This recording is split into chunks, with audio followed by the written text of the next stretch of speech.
একই কাজ অথচ প্রতিক্রিয়া আকাশ পাতাল ভিন্ন।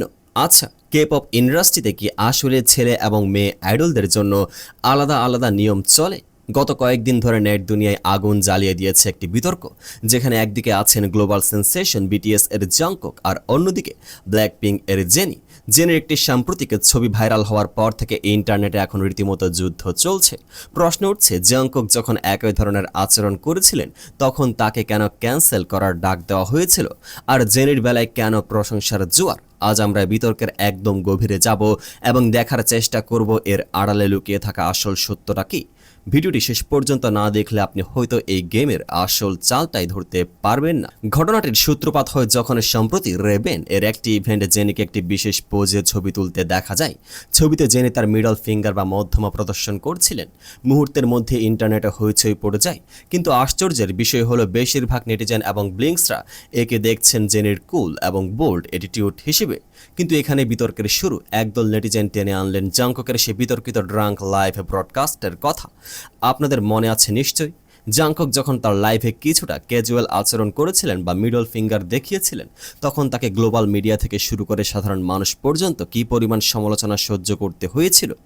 অনেকে দাবি করেন যে কে-পপ ইন্ডাস্ট্রিতে নারী আইডলদের উপর বেশি চাপ থাকে, কিন্তু এই ঘটনায় দেখা যাচ্ছে উল্টো চিত্র।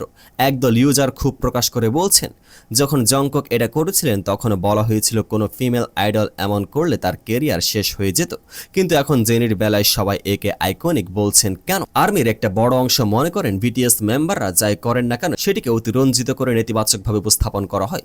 জংকুকের ক্ষেত্রে সমালোচকরা বলেছিলেন তিনি নাকি তরুণ প্রজন্মের উপর খারাপ প্রভাব ফেলছেন, অথচ জেনির ক্ষেত্রে বলা হচ্ছে তিনি ছক ভাঙছেন।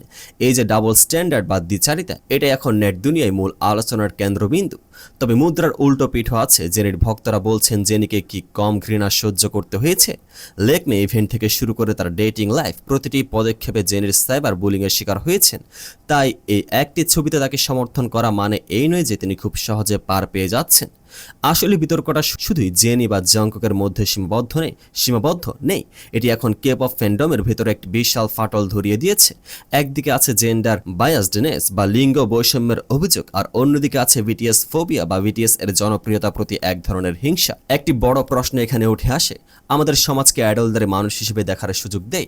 তারা কি কখনো রাগের মাথায় বা মজার ছলে সাধারণ মানুষের মতো কোনো অঙ্গভঙ্গি করতে পারেন না, নাকি তারা সবসময় একটি নিখুঁত রোবটের মতো জীবন কাটাতে বাধ্য?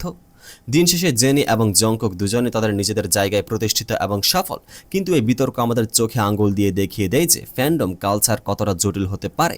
একই কাজের জন্য একজনকে ভিলেন বানানো আর অন্যজনকে হিরো সাজানো, এটা কি কেবলই ফ্যানদের অন্ধ ভালোবাসা, নাকি এর পেছনে অন্য কোনো ইন্ডাস্ট্রি পলিটিক্স কাজ করছে? আপনার কি মনে হয় জেনি কি সত্যি অতিরিক্ত ছাড় পাচ্ছেন, নাকি জংকুকের সাথে অন্যায় করা হয়েছিল? আপনি কি মনে করেন কে-পপ জগতে বিটিএস মেম্বারদের বেশি টার্গেট করা হয়? আপনার মতামত নিচে কমেন্ট করে অবশ্যই জানাবেন। এই ধরনের আরো ইনডেপথ অ্যানালাইসিস দেখতে আমাদের সাথে থাকুন। দেখা হচ্ছে পরের ভিডিওতে। পেজটিকে ফলো করে পাশে থাকুন।